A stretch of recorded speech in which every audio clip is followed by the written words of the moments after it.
स्वर्ण कमल पे देव उतरे जब संत चले विहार। चार चरण का जल अमृत है बरसे सुख अपार।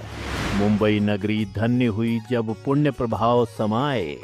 थाली बजाओ देव बुलाओ भाग्य तुम्हारे द्वार आए। मुंबई की पावन भूमि पर आने वाला है एक ऐतिहासिक अवसर। 24 फरवरी 2025 शाम 3:30 बजे जैनों की काशी बोरीवली तीन मूर्ति पोदनपुर। थाली बजाओ देवों के समान वैभव पाओ। भक्तांबर वाले बाबा पूज्य डॉक्टर आचार्य श्री प्रणाम सागर जी महाराज के मंगल आह्वान पर पूरे मुंबई में बजेगी श्रद्धा की थाप और पुण्य की गूंज। जब चर्या शिरोमणि आचार्य श्री 108 विशुद्ध सागर जी महाराज मुंबई की पुण्य धरा पर पदार्पण करेंगे, तब यह शहर पुण्य, भक्ति और आशीर्वाद से सराबोर हो जाएगा। आचार्य श्री विशुद्ध सागर जी महाराज की मंगल अगवानी में दो आचार्यों का संगम, चार चरणों का पाद प्रक्षालन महालाभ, महाकुंभ जल से अपने गृह क्षेत्र में समृद्धि का संचार, संतों का विहार, भक्तों का उद्धार। इस पावन क्षण को ना चूके। आइए पुण्य का अमृत अपने जीवन में भर लें। निवेदक सकल जैन समाज एवं विहार गुरु भक्त परिवार, मुंबई। आना और जाना संसार का सिद्धांत है। जो आता है वो जाता भी है। आता हुआ हर पदार्थ सबको अच्छा लगता है। जब बच्चा आता है, माँ 9 महीने के सारे कष्ट को भूल करके आनंदित हो जाती है। जब धन आता है, व्यापारी खुश हो जाता है। पति आता है तो पत्नी खुश हो जाती है। बेटा बाहर से आता है तो माता पिता खुश हो जाते हैं। रिश्तेदार आते हैं, परिवार वाले खुश हो जाते हैं। और जब संत आते हैं तो पूरा जैन समाज आनंद से भर जाता है। याद रखना, संसार में हर चीज आपको अच्छी लगती है क्योंकि हमने अनादि काल से संसार की चीजों को ही अपनाया है। जब संत आते हैं तब किसको अच्छा लगता है? श्रावकों को अच्छा लगता है। कौन से श्रावक को अच्छा लगता है? जो भव्य है, संत आस्था से जुड़े हैं। नहीं तो संत आते हैं, पता नहीं चलता है। संत कब निकल जाते हैं पता नहीं चलता है। उनके लिए पता नहीं चलता है जो सिर्फ नॉमिनल जैन है, नामधारी जैन है। वर्तमान की स्थिति में जब संत आते हैं तो 4 लोग आते हैं। जब संत की प्रभावना होती है, हर कोई संत से जुड़ जाता है और संत के विहार में हजारों लोग हुआ करते हैं। याद रखना, जब हम आते हैं तो सिर्फ एक ही परिवार खुश होता है। जब संत आते हैं कुछ समाज के लोग खुश हुआ करते हैं, क्योंकि जब संसारी जीव जाता है तो पूरा परिवार, आसपास के लोग, गांव वाले उसके साथ विदाई में जाते हैं। उसी प्रकार से जब संत विहार करता है उसके साथ पूरा समाज उनके विहार में शामिल हो जाया करता है। आना और जाना इस संसार का नियम है। इस नियम के साथ सबको चलना पड़ता है। याद रखना, ऐसा काम करके जाओ न आना पड़े ना फिर संसार से जाना पड़े।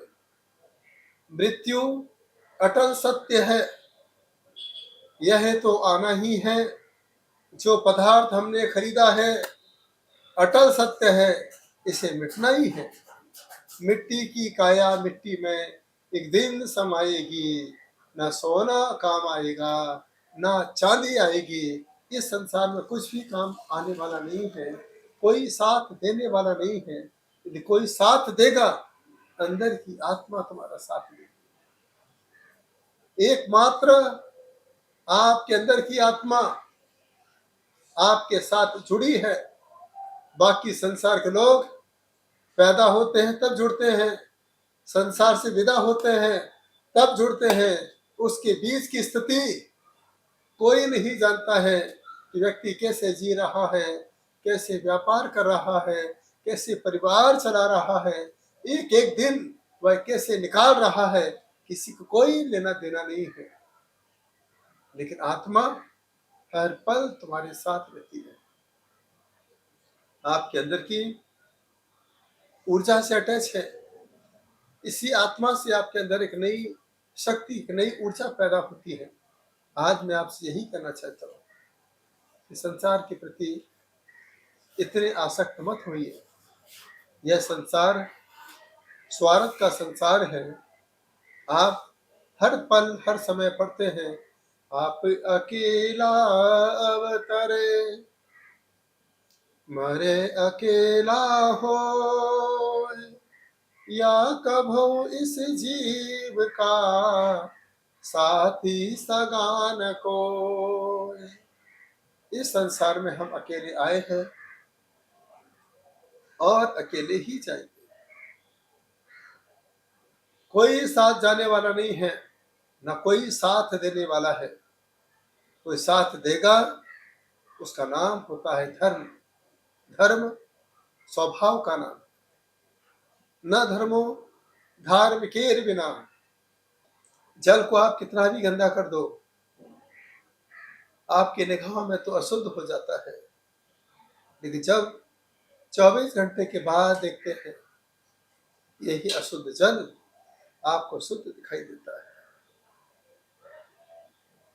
अग्नि हो, वायु हो, यह हमेशा अपने ही स्वभाव में आ जाते हैं। यही स्वभाव धर्म है। जो स्वभाव के साथ अपना जीवन यापन करता है वही धार्मिक है। जो वैभाविक परिणति में अपना जीवन जी रहा है, पर द्रव्यों को अपना मान रहा है, पर पदार्थों के साथ अपने को भी पराया कर रहा है, वह जीव बहिरात्मा हुआ करता है। उस जीव का कभी आत्म कल्याण नहीं हो सकता है। आज वर्तमान की स्थिति में जब संसार का दुख आता है, हम संसारी के पीछे भागते हैं। कोई डॉक्टर के पीछे भागता है, कोई इंजीनियर के पीछे भागता है, कोई कलेक्टर के पीछे भागता है, कोई वकील के पीछे भागता है, कोई नेता के पीछे भागता है। हर व्यक्ति संसारी जीवों के पीछे भागता है। सब जगह से जब जवाब मिल जाता है, फिर हम संतों के पीछे भागते हैं, भगवंतों के मंदिर में जाते हैं। कब जाते हैं? जब सब तरफ से आप हार जाते हो, कोई तुम्हारा साथ नहीं देता है। मेरा आपसे यही कहना है, सब मना करें उसके पहले आप नहीं मना करो। सब साथ छोड़ें उसके पहले जीते जी उनसे आप अपना हाथ छुड़ा लीजिए। सब मुंह फेरें उससे पहले अपने अंदर के विचारों को फेर लीजिए।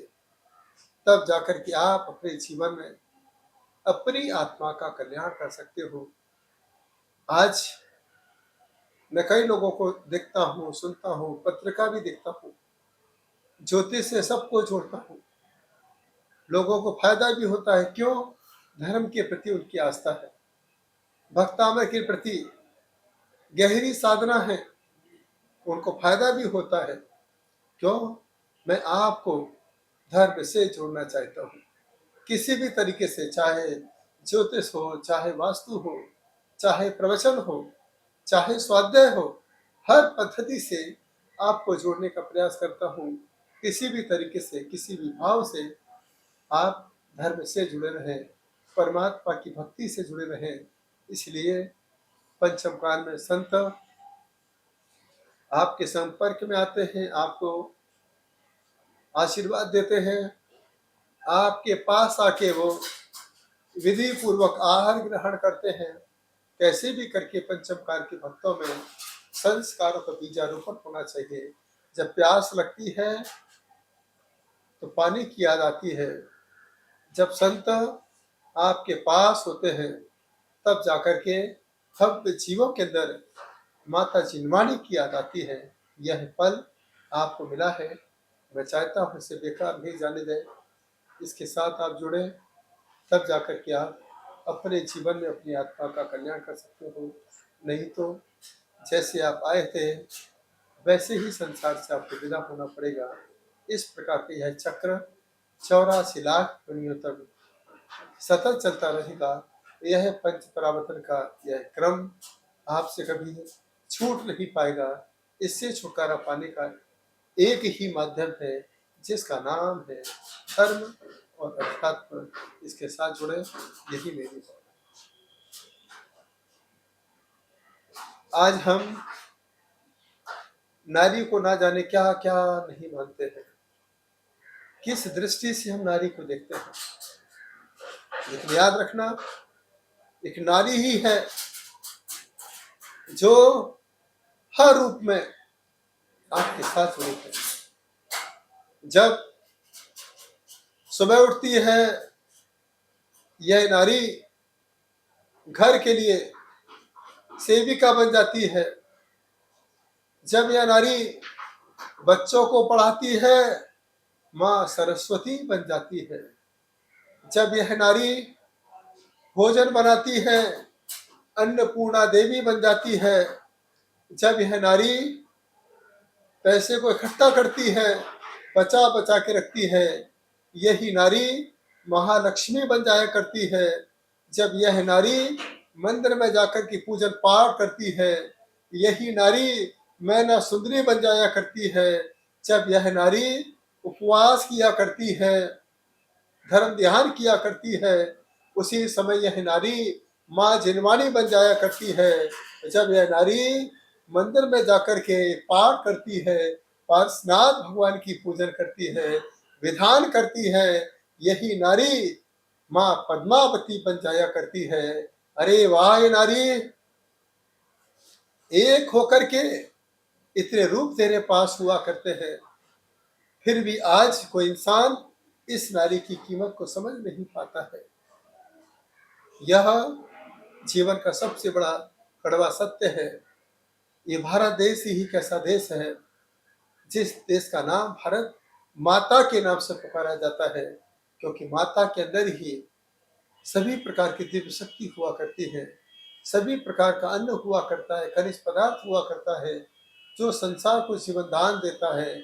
और एक जो नारी संसार के साथ जुड़ती है, इतने रूपों के साथ परिवार को स्वर्ग बनाती है, और अपने जीवन में नारी रह करके भी अपने जीवन को जैसा होता है वैसा जी करके अपने समय को बिताती है। आज तक नारी ने अपने लिए कुछ नहीं मांगा है, सिर्फ दिया ही दिया है, कष्ट भी लिया है और मुस्कुराहट तुम्हें दी है, बीमारी को सहा है और तुम्हें हाथों में भोजन दिया है। हर पल उसने कष्ट ही कष्ट सहा है। इसलिए कभी नारी के बारे में गलत न सोचे, बी पॉजिटिव। अच्छा सोचोगे तो आपको हर पल ऐसी नारी मिलेगी जो आपके परिवार को स्वर्ग, आपके जीवन को धार्मिक बना करके आपकी आत्मा का कल्याण करता है। पत्नी को ही धर्म पत्नी कहा जाता है, पति को कभी धर्म पति नहीं कहा जाता है। ऐसा क्यों? इसलिए क्योंकि पत्नी धर्म से जुड़ी है, उसका जीवन धार्मिक है। जो पूरे परिवार को धर्म से जोड़ती है उसका नाम धर्म पत्नी हुआ करता है। जो धन के साथ जुड़ा है उसी को ही हम धनपति कहते हैं। तो आप सभी नारी का सम्मान करें और अपने जीवन में धर्म के साथ जुड़ें और इस पत्नी के साथ जुड़ करके पतित से पावन होने का प्रयास करें। संसार की बड़ी विचित्र लीला है। जब सुख होता है हर कोई जय जिनेंद्र करता है, जब दुख आता है तो हर कोई पीछा छुड़ाता है। इसलिए सुख मिले खुश मत होना, दुख मिले दुख के समय अपने चेहरे पर मुस्कुराहट बनाए रखना। जिनके चेहरे पर मुस्कुराहट होती है उनके जीवन में दुख आने के बाद भी सुखी होने का एहसास नजर आता है। इस संसार की स्थिति है, ये संसार है, यहाँ पर कोई सार नहीं है। इसी भावना के साथ आपको संसार में सार दिखाई दे, इसलिए मैंने संसार के साथ आपको भक्तामर कलश दिया है। अध्यात्म के साथ मैंने आपको पीछी दी है और जीवन में हम आनंदित प्रसन्न चित्र हैं, इसलिए मैंने आपको सेवा का एक स्थान दिया है भक्तामर कलश तीर्थ। आप अपने मन को अच्छा बनाइए, अपने जीवन में एक बार पुनः आइए, पुण्य कमाइए, भक्तामर कलश तीर्थ आकर के। यहाँ पर पूजा भी है और सेवा भी है, यहाँ पर मंदिर भी है और चलता फिरता स्वास्थ्य वर्धक सेवालय भी है। यहाँ पर आनंद भी है और यहाँ पर जो भव्य भक्ति के साथ आता है वह परमात्मा के साथ जुड़ करके परमानंद की यात्रा करता है। एक बार आप पूरे मनोभावना के साथ भक्तामर कलश तीर्थ से जुड़ करके अपने जीवन को धन्य करें, आनंदित करें, प्रसन्न चित्त रखें। यही हमारी आप लोगों के लिए भावना है जो मैंने पंचम काल में आपके लिए जो भक्तामर कलश दिया है, इसी भावना के साथ दिया है। हे आचार्य मानतु स्वामी ने आपने भक्तामर की रचना की है, इस रचना के साथ मैंने इस भक्तामर कलश को रचा है। बस यहाँ पर आकर के हर भव्य अपने जीवन के इतिहास को रच सके और अपनी आत्मा